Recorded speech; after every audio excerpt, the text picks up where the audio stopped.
Hi, welcome to my channel.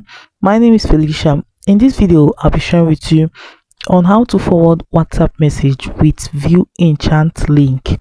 Now, to do this, the first thing you have to know is that your WhatsApp must be updated. If yours is not updated, you have to go to your Play Store or App Store depending on your device to update it.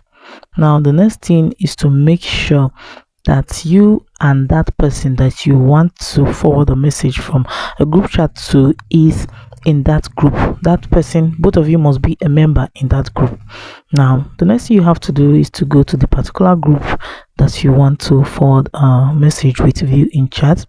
So if I want to forward this message, I must make sure that the person that I'm forwarding this message to is actually the person that sent the message here.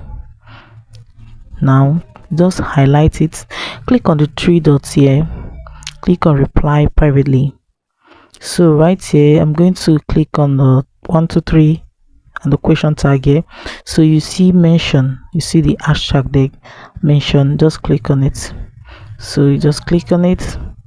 So right here all you have to do is to click on this highlight. It will take you back to the group chat where it was actually highlighted for both of you to discuss about it. So guys, that is it on how to forward WhatsApp message with view enchant link. I hope this guide, if this video was helpful, please do well to follow Glider Fix for more fun tricks that make money. Thanks for watching.